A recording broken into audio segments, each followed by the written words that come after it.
Assalomu alaykum azizlar, men Fazliddin Yoqub, xorijdan Amerikadan Tarix Omonatdir kanali va gruppasi. Bismillahirrohmanirrohim. Mana orziqib kutilgan kun keldi. Bugun dunyoning juda ko'p mintaqalarida Shavvol oy ko'rindi. Shunday qilib, taravihlar to'xtadi. Bugun taravih namozi bo'lmaydi.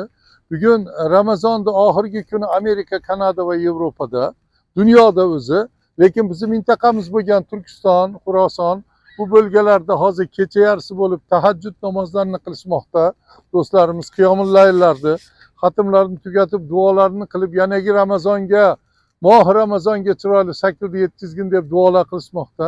Azizlarimiz, mana bugun biz 9 soat bizni vatanimiz Turkiston, Xuroson, O'rta Osiyodan orqada qolgan bo'lsak ham, endi Ramazonda oxirgi iftorni qilamiz. Hozir asr namozini mana shu jomida o'qib chiqdik. Ertaga bu yerlar to'lib ketadi. 2 marta, 3 marta qayta hayit namozlari o'qiladi.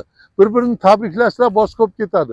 Shu Ramazonda oxirgi kunida boshida qanday qilgan bo'lsam, yana bir ko'rinish berib, sizlarda oxirgi kuni bilan kirib kelayotgan Idil Fitr Ramazon hayiti bilan tabriklash bilan birga Ramazondan keyingi 6 kunlik ro'zani ham eslatib qo'ymoqchiman.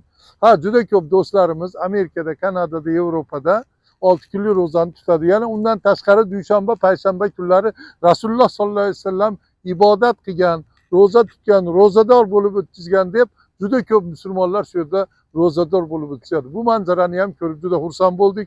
Turkiyaga ketib, Turkiyadagi birodarlarga qanchadan qancha musulmon do'stlarga anlatganimizda ular ham shodon bo'lib, shunaqa holatlar bormi Amerika, Kanadada deb xursand bo'lishdi.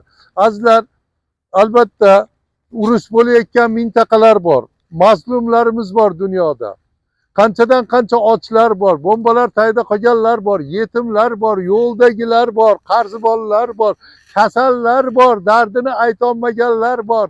Qanchadan qancha insoniyat yig'layotgan, ummati Muhammadiya yig'layotgan, Turk dunyosi ham yig'layotgan holatlar bor. Bularda hammasini duolar qilindi, xatmlar qilindi. Qanchadan qancha mo'minlar qo'llarini ochib, iltijolar ichida o'zini oilasi, shaxsiy tilaklari bilan bir qatorda butun insoniyatni, ummatni, Turk dunyosini duolar qilishda davom etmoqda. Biz Ramazon sharif o'tgandan keyin Xudo xohlab nasib qilsa Turkiyaga batafsil to'xtalamiz. Sharafsiz o'g'ri, Turkiya dushmani, Turk dunyosini islom dushmani bo'lgan o'g'ri, korrupsioner, qanchadan qancha million trillionlarni o'margan odam to'g'risida ham gapiramiz. U Imomog'lu degan haqiqiy tasavvurni beramiz.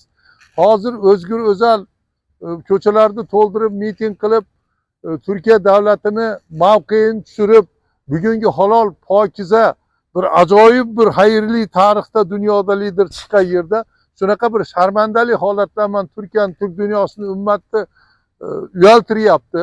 İnşallah ular yig'ishtirib tashladi hammasi. Bu xayrsizlar. Mansur Yavash degan yana bittasi bor. Biz hozir bombalanayotgan Gazani duo qilamiz. Xitoyda qiylanib, aziyatlar ichida bularni nihoyat darajada qirg'in barat qatliamni o'tkazayotgan Xitoy mavzularini ham duo qilamiz. Bu yerda ham musulmonlarni va shular qatorida dunyoda aylanib chiqib qanchadan qancha bo'layotgan holatlar ichida bizni vatanimiz bo'lgan Turkiston, Turonni katta bir nüfusli mintaqasi bo'lgan O'zbekistondagi sharmandali holatlar, zulmlar, o'g'riliklar, korrupsiya, bularni ham aytamiz. Bular duo qildik. Biz yana qaytarib aytamiz, duolarimizda mazlumlar haqqini so'raylik. Zolimlarni ontalishini so'raylik. Va yanagi shu kun, shu vaqt Ramazonga saflarimiz buzilmagan holatda juda ko'p ko'z yoshlarni artib, Allohning izni bilan bizni vatanimiz O'zbekiston ham va butun mazlum bo'lib turgan, diktatorlar bo'lib turgan mintaqalar ozodlikka chiqishini so'rab qolaylik. Azizlar, Allohga omonat to'ylar, Idil Fitr muborak bo'lsin. Yana siyosatga kirib, bu yoqqa chalg'ib ketdik. Ramazondan keyin chiqish qilib bularni aytmoqchi edik. Ramazonda oxirgi kunida ishlarimiz qaynab ketdi, bo'layotgan xabar boshqalarga qarab. Allohga omonat to'ylar. Alloh subhanahu taolo hammamizni yanagi Ramazonlarga safimiz buzilmagan holatda solih amallar bilan, xursandchilik bilan chiroyli shaklda yetkazib borsin. Assalomu alaykum va rahmatullohi va barakatuh.